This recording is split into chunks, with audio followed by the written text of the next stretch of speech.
1971 का भारत पाकिस्तान युद्ध। हम सबको लगता है कि हम इसकी कहानी जानते हैं, लेकिन कहानी का एक हिस्सा है जो अक्सर छूट जाता है। क्या हो अगर मैं कहूं कि असली खेल पर्दे के पीछे एक तीसरी महाशक्ति खेल रही थी। आज हम उसी सोवियत चेकमेट की कहानी जानेंगे जिसने इस युद्ध का नतीजा हमेशा के लिए तय कर दिया था।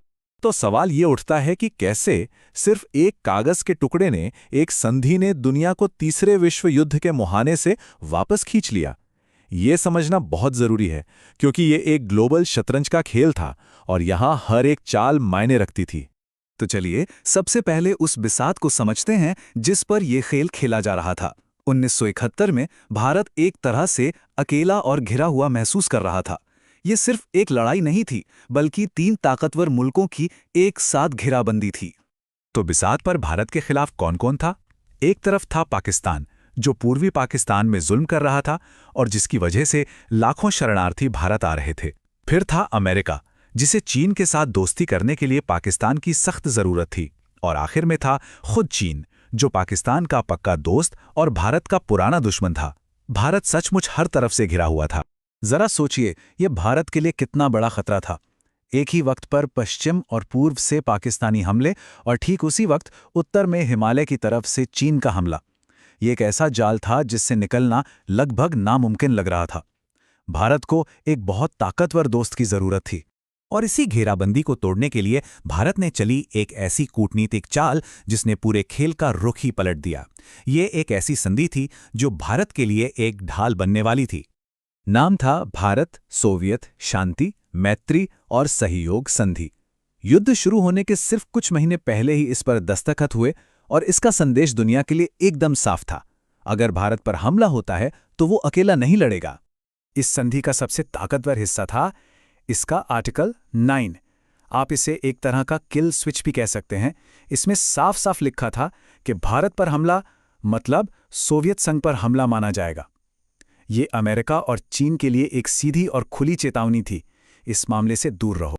और इसका असर फौरन हुआ। चीन अच्छी तरह समझ गया कि भारत पर हमला करने का मतलब है सोवियत संघ से सीधी जंग। इस एक चाल ने भारत के सबसे बड़े डर यानी दो मोर्चों पर युद्ध के खतरे को खत्म कर दिया। एक ही चाल में चीन जैसा बड़ा खिलाड़ी बिसात से बाहर हो गया। तो चीन का खतरा तो टल गया, लेकिन अब एक दूसरी लड़ाई शुरू होने वाली थी। ये लड़ाई हथियारों से नहीं, बल्कि संयुक्त राष्ट्र में शब्दों और वीटो पावर से लड़ी जानी थी। जैसे ही 3 दिसंबर को जंग शुरू हुई, अमेरिका ने फौरन संयुक्त राष्ट्र में भारत को रोकने की कोशिश की। लेकिन हर बार जब अमेरिका युद्ध रोकने का प्रस्ताव लाता, सोवियत संघ उसे अपने वीटो से गिरा देता। 4 दिसंबर, 5 दिसंबर, फिर 13 दिसंबर, एक के बाद एक 3 बार सोवियत संघ भारत के लिए एक ढाल बनकर खड़ा हो। तो इन वीटो का मतलब क्या था? इसका सीधा सा मतलब था वक्त। भारतीय सेना को वो कीमती 10 दिन मिल गए जिसकी उसे ढाका पहुंचने और युद्ध को एक निर्णायक अंत तक ले जाने के लिए सख्त जरूरत थी। लेकिन कहानी का सबसे ड्रामेटिक मोड़ तो अब आने वाला था। जब जमीन पर और कूटनीति में पाकिस्तान हार रहा था, तो अमेरिका ने अपना आखिरी और सबसे बड़ा दांव चला और पूरी दुनिया एक परमाणु युद्ध के मुहाने पर आ खड़ी हुई। राष्ट्रपति निक्सन ने अपने सबसे ताकतवर हथियार 7वें बेड़े को बंगाल की खाड़ी की तरफ भेज दिया। इसकी अगुवाई कर रहा था यूएसएस एंटरप्राइज, जो एक न्यूक्लियर पावर वाला एयरक्राफ्ट कैरियर था। मकसद था भारत को डराकर पीछे हटने पर मजबूर करना। लेकिन सोवियत संघ भी तैयार था। उसने जवाब में अपनी परमाणु पनडुब्बियों और युद्धपोतों का बेड़ा भेज दिया। सोवियत की रणनीति एकदम साफ और सीधी थी। पहले तो उन्होंने अमेरिकी बेड़े का रास्ता ही रोक दिया। फिर एक कदम और आगे बढ़ते हुए उन्होंने जानबूझकर अपनी न्यूक्लियर पनडुब्बियों को पानी की सतह पर ला दिया ताकि अमेरिकी सैटेलाइट उन्हें देख सकें। और आखिर में सोवियत बेड़े ने अमेरिकी बेड़े और भारत के बीच में खुद को खड़ा कर लिया और अपनी मिसाइलों का मुंह यूएसएस एंटरप्राइज की तरफ कर दिया। संदेश इससे ज्यादा साफ नहीं हो सकता था। और अमेरिकी कमांडर ये बात समझ गया था। आगे बढ़ने का मतलब था सोवियत संघ के साथ एक सीधा परमाणु युद्ध।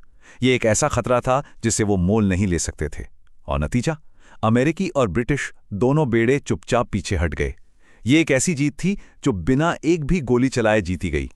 तो अब तस्वीर बिल्कुल साफ हो जाती है। सोवियत सपोर्ट सिर्फ एक मदद नहीं थी, ये जीत के लिए एक निर्णायक कारक था।